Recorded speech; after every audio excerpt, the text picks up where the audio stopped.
Alors, ici en direct de Nanterre, Monsieur Junior Almeida, aussi Alberto. Alors, quand est-ce que j'ai commencé à danser? Je pense dans le ventre de ma mère déjà. Okay, je sentais déjà ça. Mais en fait, je danse plus sérieusement depuis, je crois, à l'âge de 4 ans. Parce que je voyais Fred Astaire à la télé. Okay, je voyais Fred Astaire, donc c'est mes premières inspirations, c'est Fred Astaire. Les Nicholas Brothers, Sammy Davis Jr., bref, le jazz, les danseurs, les grands danseurs des années 30-40, voilà. Donc j'ai toujours dansé en fait, j'ai toujours dansé, j'ai jamais su que j'allais devenir danseur, mais j'ai toujours dansé. Mais ce qui a, en fait, il y a 3 changements dans ma vie qui ont fait que justement j'ai commencé à me diriger vers la danse. Premièrement, ça a été les arts martiaux. D'abord, c'est les arts martiaux, c'est Bruce Lee, bien sûr. Les années 70, tout le monde veut être Bruce Lee. Et j'ai su qu'en fait, il était champion de cha-cha-cha, Bruce Lee. Donc, en fait, ça m'avait un petit peu interpellé. Ça veut dire qu'en fait, voilà, je veux dire, il était le grand Bruce Lee, mais il était aussi champion de cha-cha-cha. C'est-à-dire qu'il dansait aussi. Des gens comme Mohamed Ali, Cassius Clay. Voilà, pareil, je veux dire, grand champion de notre époque, et il dansait aussi. Il dansait, je veux dire, justement, ses petits pas sautés, c'était comme s'il dansait. Donc bref, dans l'absolu, la danse a toujours été un petit peu là, mais je ne savais pas très bien où j'allais aller avec.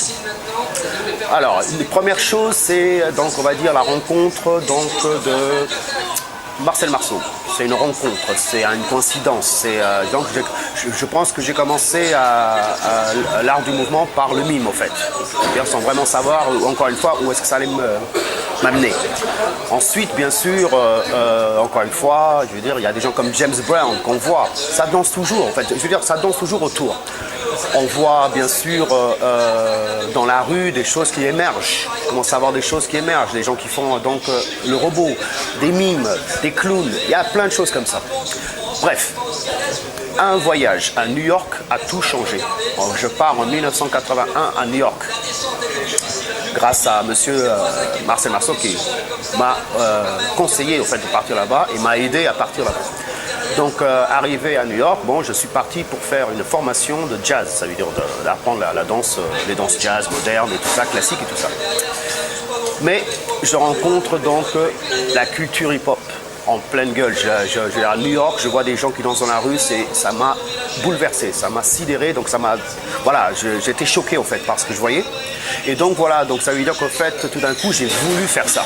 Je me suis dit, waouh, l'énergie est trop forte et tout ça, j'ai envie de faire ça. Donc, retour à Paris, j'ai commencé un petit peu avec les gens que je côtoyais à dire, waouh, à New York, il y a des gens qui font ci, il y a des gens qui font ça. Et certaines personnes me disaient, Junior, il y a déjà des gens qui font ça ici aussi. Waouh, où ça? Alors, dans certains endroits, comme le Trocadéro, comme les Halles, mais pas en bas, je veux dire dehors, Georges Pompidou. Ah bon? Alors naturellement, je me déplaçais un peu partout pour voir si je voyais des gens que... Mais c'est vrai qu'il y avait déjà des prémices, mais ils n'étaient pas du tout... oh non, non, ce que j'avais vu à New York, ils étaient déjà... C'est les Rock Steady Crew que j'ai vus, donc ils étaient à un niveau extraordinaire, pendant qu'ici, bon... on était encore un petit peu... voilà. Donc, voilà, à partir du moment où j'ai commencé à essayer le break, parce que j'ai commencé d'abord par le break, j'avais des aptitudes parce que j'étais assez lax. En 1983, on rencontre à Paris les Break Machines qui, à cette époque-là, justement, avec Street Dance, ils avaient fait un carton, donc on les rencontre aux Champs-Élysées, ils nous montrent comment faire la coupole. Donc, à cette époque-là, c'était assez extraordinaire. C'était ça, on était tous à la recherche de petites choses. Donc, et moi, je suis un des premiers, par exemple, à voir passer la coupole, entre guillemets, des parts américains, parce que nous, on la faisait des parts françaises avec les quarts américains. Bref, et donc voilà, donc j'avais certaines aptitudes parce que j'étais assez lax, tout ça. Mais il s'est avéré que j'étais pas très doué, en fait. Faut être juste. J'étais pas très doué parce que les autres progressaient très vite autour de moi et moi, je restais là un petit peu à traîner. Donc, du jour au lendemain, en fait, je me suis mis debout. Sans vraiment lâcher le break, mais je me suis mis debout et en fait, à partir de là, j'ai décollé, quoi. J'ai décollé parce que ce qu'on appelait nous le Smurf, en termes de Smurf, très vite je progressais, très vite je me mesurais en fait à certaines personnes qui venaient, comme des gens de New York, des gens de Londres, et en les défiant pour apprendre, bien sûr, parce que cette époque-là, on se défiait surtout pour apprendre. Il s'avérait que les gens me disaient que j'étais plutôt pas mal. Moi, je ne me rendais pas compte, mais les gens disaient « Waouh, t'es quand même bien ». Donc, petit à petit, grâce aux défis, grâce au fait que les gens en face me disaient à quel point j'étais fort et tout ça, je commençais à avoir plus confiance en moi, donc à être plus sûr que, effectivement, c'est peut-être ma direction. Parce que les arts martiaux, au départ, c'est ce que je voulais faire, c'était les arts martiaux, mais à un moment donné, ça devenait très cher pour prendre les cours de kung-fu et tout ça. Donc, ce qui fait qu'en fait, la danse, entre guillemets, c'était gratuit. On pouvait la faire partout, et notamment dans la rue. Donc, j'ai commencé à faire quelques spectacles de rue. On a commencé à faire des petites démos comme ça, vite fait en discothèque. Par exemple, j'ai eu la chance de danser au bain-douche, par exemple, avec un groupe qui s'appelle Houdini, qui était vraiment un groupe de base dans le rap. Okay. Et de là, j'ai été vu par un impresario, un manager italien qui m'a, moi et tant d'autres d'ailleurs, il nous a vite emmenés là-bas, en Italie, parce qu'il voulait absolument qu'on danse là-bas. En fait, tout s'est fait un petit peu comme ça, sans aucun programme, ça s'est fait, c'est tout. Donc obligatoirement, voilà, donc depuis fin 83 à 84, en fait, je vis, entre guillemets, grâce, en fait, à la danse. Voilà. Et donc maintenant, je veux dire, par rapport au fait que j'ai commencé donc, dans la première génération en France, je suis maintenant un des pionniers, un des précurseurs, un des plus anciens, tout simplement, actif en tout cas, qui est toujours là. Et donc voilà, donc maintenant oui, je peux me considérer entre guillemets comme danseur. Et je forme aussi depuis des années les gens. Je forme beaucoup de gens, j'essaie d'aider les jeunes à leur justement raconter l'histoire, à leur dire d'où ça vient, pourquoi, comment. Et donc voilà, donc ça c'était un premier changement dans ma vie, ça a été le hip-hop. Ensuite, deuxième changement, ça a été la découverte en 1990 du locking. Parce qu'en France, on ne connaissait pas bien le locking. On était plutôt des b-boys, ce qui fait que le locking n'a pas vraiment fonctionné dans les années 80 à Paris. En 90, j'ai eu la chance de rencontrer un groupe qui s'appelle The Untouchables, ce sont des danseurs de Las Vegas. Et j'ai eu la chance qu'ils cherchaient un danseur pour danser avec eux. Ils sont venus faire l'audition à Paris et ils ont trouvé personne qui leur convenait. Parce que les gens, à cette époque-là, ils allaient beaucoup plus vers le New Jack Swing, enfin la hype. Et donc, eux cherchaient quelqu'un qui puisse popper, smurfer et locker. Moi, le lock, je ne savais pas le faire. Je ne savais pas le faire, ou un peu comme tout le monde, faire des choses, mais je ne savais vraiment pas du tout. Moi, j'étais surtout un smurfer. Et donc, on en a parlé. Ils m'ont dit, écoute, si ça t'intéresse, tu viens avec nous. C'est pas grave, on t'apprendra la chorégraphie. Et puis, voilà, dans ton solo, tu feras du pop et tout ça. Super. Et je suis parti avec eux. Et donc, j'ai appris une chorégraphie de lock. Pareil, je ne sais toujours pas locker. Mais un jour, c'est même Intouchable, me montre une vidéo. Il me montre une vidéo. Et là, ça a été le choc de ma vie. J'ai vu donc The Fabulous Lockers. J'ai vu les Lockers. Et là, j'ai dit, waouh, j'avais jamais vu les Lockers. Je suis quelqu'un qui suis passionné de danse, je suis passionné d'histoire.